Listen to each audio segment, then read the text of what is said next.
How we respond to these challenges to democracy defines us as much as it defines those countries who are seeing their rights diminished. ეს განცხადება ჯეიმს მაკლერმა ვესტმინსტერ ჰოლში სიტყვით გამოსვლის დროს გააკეთა.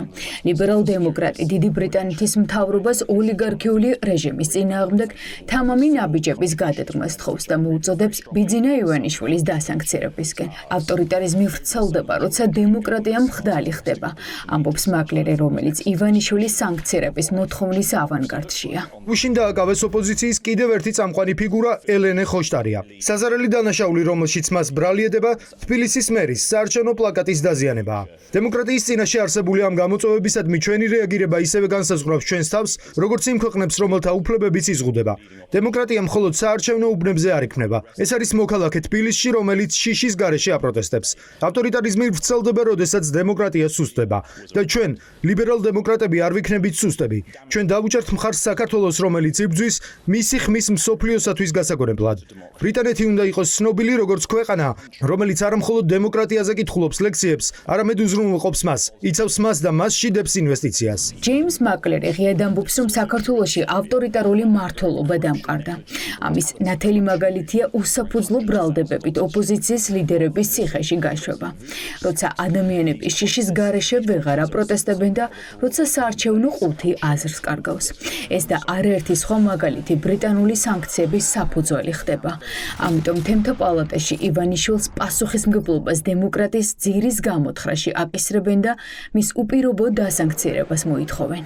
ჩვენ ხედავთ, რომ პოლიტიკური დღის წესრიგიდან არ ჩამოდის ეს თემა დიდ ბრიტანეთში და რაც უფრო მეტ უკანონობას ჩაიდენს ივანიშვილის რეჟიმი, მით უფრო გაიზრდება აქტუალურობა დამატებითი სანქციების შემოღების რეჟიმის წინააღმდეგ. ერთ-ერთი ყველაზე სერიოზული პასუხი დასავლეთიდან ივანიშვილის მიმართ იქნება სწორედ ბრიტანეთიდან.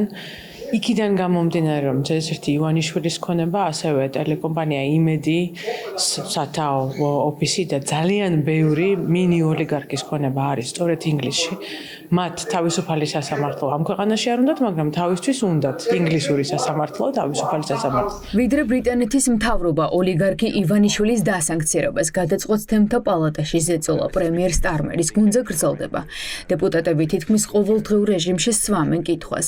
რა იქნება მთავრობის ნაბიჯი ივანიშვილის რეჟიმის მიმართ, რომელიც ქვეყანაში ავტოკრატიას აყალიბებს. ეს კითხვა დაუსვა სტივენ დაუთისაც, რომელიც ოცნებას ჯერ აფრთხილებს და ამავდროულად შესაძლო ზომებზეც მუშაობს.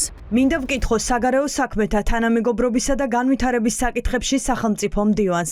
რა განხილვები ჰქონდა ბოლო დროს თავის ქართველ კოლეგასთან ამ ქვეყანაში პოლიტიკური ოპონენტებისა და ჟურნალისტების მიმართ მოპყრობის შესახებ?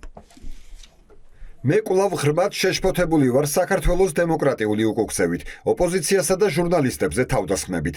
ყოფილი საგარეო საქმეთა მინისტრის 11 ივლისის განცხადებაში დაგმობილია საქართველოში ოპოზიციის ლიდერების პოლიტიკურად მოტივირებული დაკავებები. საქართველომ უნდა შეცვალოს კურსი, დაიცვას ევროპული ღირებულებები და დაიცვას სამოქალაქო საზოგადოება და პრესის თავისუფლება. ბრიტანული სანქციების შიშს ოცნება თავდასხმებით ნიღბავს. დაგვასანქცირონ არ გვეშინია.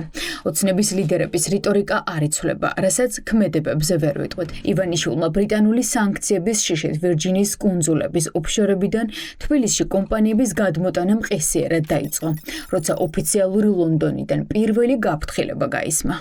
უნდა დაასანქციროთ ეს კაცი. არა, ბრიტანეთს არ დაუსანქცირებია ჯერჯერობით ბიძინა ივანიშვილი. დაასანქცირა შეერთებულმა შტატებმა. საერთოდ ნახეთ, ეხლა თქვენ რაზეც საუბრობთ, ხო? განცხადებები და მაგალითი, რომელიც მოიყვანთ. აბსოლუტურად ყველაფერი ტყუილზე და სიცრუეზე, ცილისწამებაზე არის დაფუძნებული. ეს აქაური აკაცუკები, ამ აქაურ აკაცუკებს ყავთ თავიანთი პატრონები. რა ვერ გაიგეთ? ანუ თქვენ პარტნიორი აღარ ყავთ, გამოდის დასავლეთში ბატონკახა, ვინ არის თქვენი პარტნიორი დასავლეთში? ჩვენი პარტნიორი არის ქართველი ხალხი. ქართველი ხალხი არის ჩვენი ხალხთან ერთად იზოლაცია. არ ელოდებით ანუ სანქციებს? საერთოდ არ გვაქვს არანაირი პრობლემა. დიდი ბრიტანეთის სანქციებზე მუშაობს. გავრცელებული ინფორმაციით უკვე მზად არის სანქციების 15 კაციანი სია, რომელსაც ოფიციალური ლონდონი სულ მალე გამოაქვეყნებს. ვინ მოხდება სანქციების სიაში, ეს მხოლოდ დოკუმენტის გამოქვეყნების შემდეგ გახდება ცნობილი.